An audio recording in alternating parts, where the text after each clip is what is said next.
화제로 작고하신 14분의 영면을 빕니다. 유족께서는 국민 모두의 마음을 함께 담아 깊은 위로의 말씀을 드립니다. 부상자 60분의 쾌유와 일상 복귀를 기원합니다. 유가족분과 부상자분들께는 가능한 모든 지원을 아끼지 말아야 할 것입니다. 모든 화재를 막을 수는 없습니다. 그렇지만 이렇게 큰 인명피해로 이어지는 것은 다른 문제입니다. 원인을 진단하고 대책을 마련하여 반드시 실행해야 할 것으로 봅니다. 그것이 국가의 책무이기 때문입니다. 실수에서 배우지 않으면 개선은 없습니다. 정부 차원에서 방제 체제를 면밀하게 점검해 주십시오. 윤석열 내란에 지음하여 우리 사회는 대전환기를 맞고 있습니다. 바로 기득권, 특권층의 해체입니다. 검찰은 스스로 권력이 되었다가 몰락한 뒤 제자리를 찾아가고 있고, 법대 위에 높게 앉아있던 법복 귀족들도 개혁의 물결에 휩쓸리고 있습니다. 이 와중에 유독 개혁을 거부하는 곳이 있습니다. 언론입니다. 특히 SBS 언론 노조의 행태는 개탄스럽습니다. 장영하 변호사는 이재명 대통령 조폭 연루설을 주장했다가 유죄 판결을 받았습니다. 이재명 대통령은 2018년 1일 보도한 SBS 시사 프로그램에 사과를 요구했습니다. 제작진은 확실한 근거 없이 의혹을 제기한 것에 대해 사과드린다. 저널리즘 준칙을 엄격히 준수해 정확하고 객관적인 방송을 만들어 나가겠다라고 밝혔습니다. 오보로 판명되자 깨끗하게 사과하고 재발 방지를 약속했습니다. 그런데 SBS 노조가 터무니없는 입장문을 냈습니다. 지지자들이 조리돌림하도록 좌표찍기 한 것 아니냐, 언론 자유를 위협하는 이 대통령의 SNS 행보를 강력히 규탄하며 반민주적 언론 길들이기를 중단할 것을 촉구한다라고 밝혔습니다. 정말 어이가 없어 말문이 막힙니다. 적반하장도 유분수입니다. 오보를 사과하라는 게 언론 탄압입니까? 언론은 어떤 식으로 논평해도 문제가 없고 공직자는 상대가 허용해야 논평할 수 있다는 것입니까? SBS가 어떤 것입니까? 노무현 대통령을 죽음으로 몰고 간 논두렁식의 보도를 단독 기사라고 내보낸 것입니다.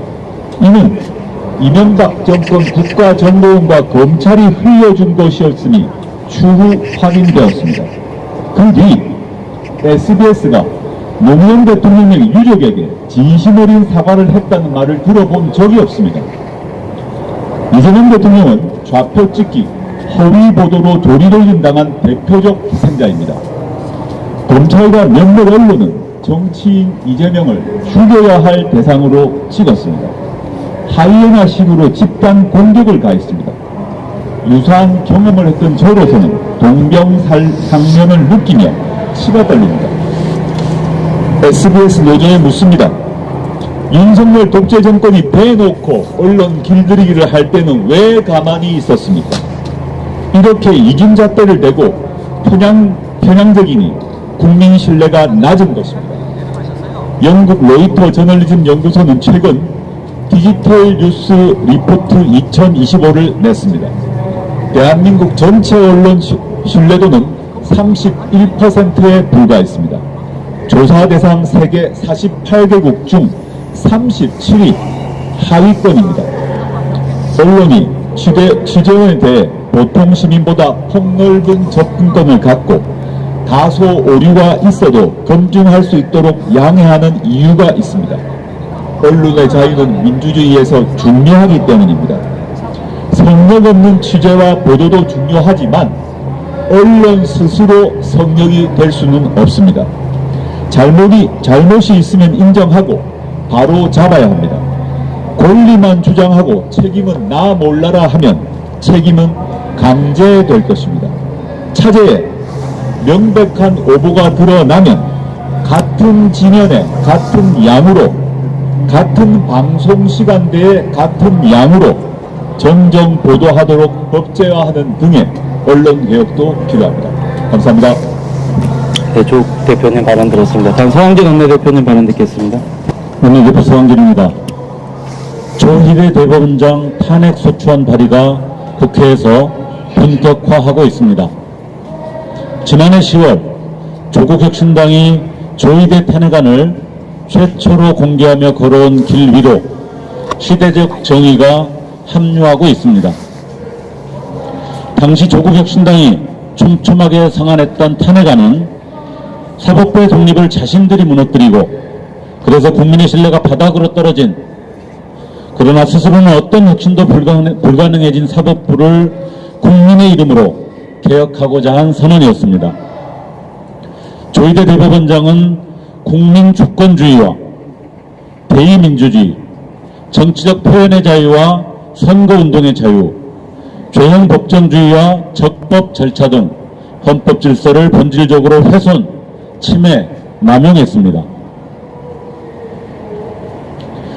조희대 대법원장이 주도한 대법원 전원합의체는 지난 대선의 한복판에서 정치적 중립 의무를 위반하고 노골적으로 선거에 개입했습니다.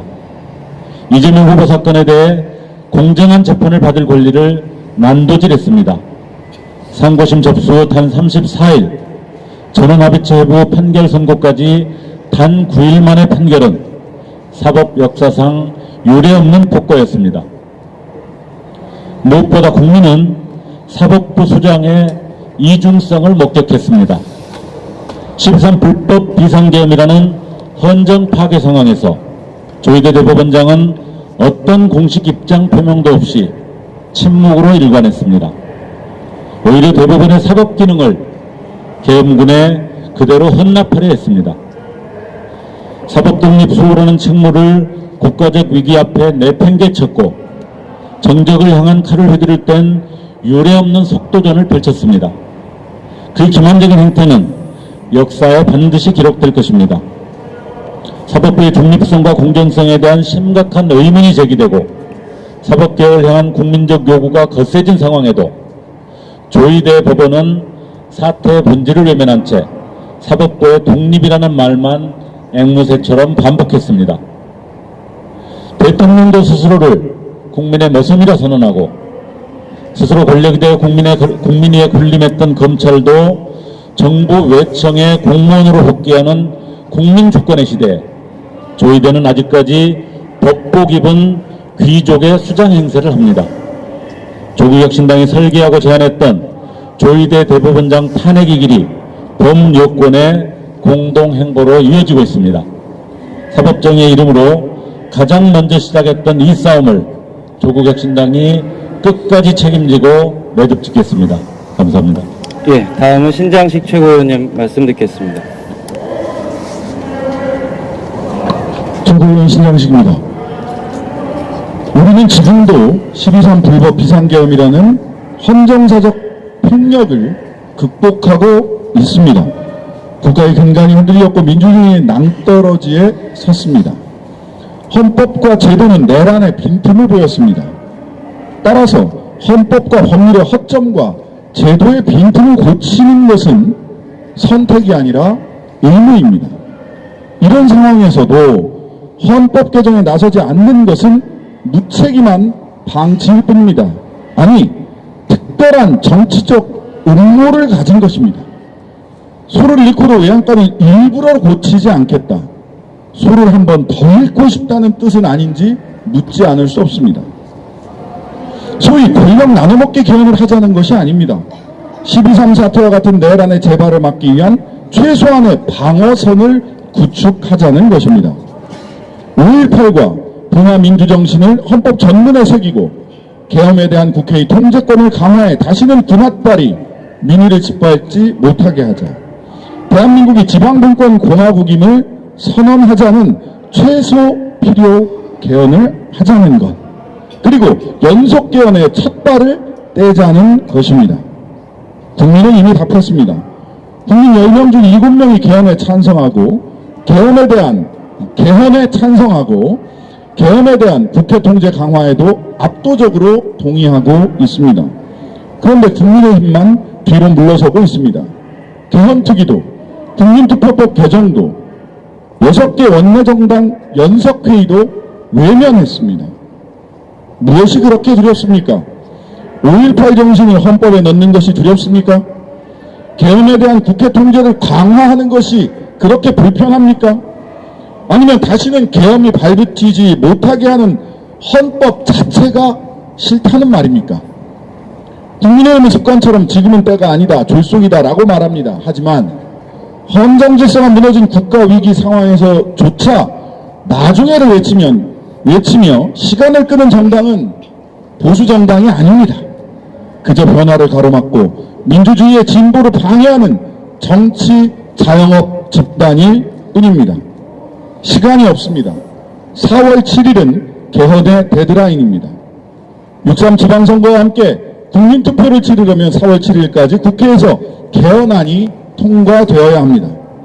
국민의힘은 끝까지 역사의 방관자, 아니 역사의 회방꾼으로 남을 것인지 묻습니다. 분명히 말씀드립니다.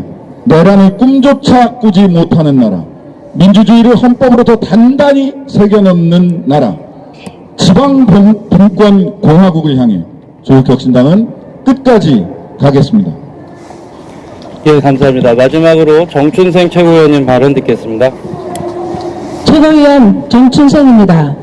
먼저 대전 화재 참사로 희생된 분들의 명복을 빕니다. 소중한 가족을 떠나보내고 상심에 잠겨 계실 유가족 여러분께도 깊은 위로의 말씀을 드립니다. 아울러 부상자분들의 빠른 회복을 기원합니다. 행정안전부는 어제부터 중앙합동재난피해자 지원센터 운영을 시작했습니다. 노동부, 소방청 등 관계부처도 대응에 나서고 있습니다. 국회 역시 이번 참사의 근본 원인과 안전관리체계 전반에 대한 점검과 대책을 마련할 수 있도록 꼼꼼히 살피겠습니다. 내일 행정안전위원회 법안 1소위가 열립니다. 반드시 통과시켜야 할 법 2가지가 있습니다. 다가오는 4월 3일은 제주 4.3 78주년이 되는 날입니다. 저는 1호 법안으로 제주 4.3 특별법 개정안을 발의했습니다. 소요 사건으로 규정된 정의조항을 바로잡고 희생자 범위를 확대하였습니다. 또한 제주 4.3의 역사를 왜곡하거나 희생자와 유족에 대한 허위사실을 유포하는 행위에 대해 확실하게 처벌할 수 있도록 근거조항을 마련하였습니다. 김대중 정부에서부터 시작된 지속적인 진상규명 노력에 힘입어 제주 4.3 희생자들이 국가폭력 피해자로 인정받고 합당한 명예회복이 이루어지고 있습니다.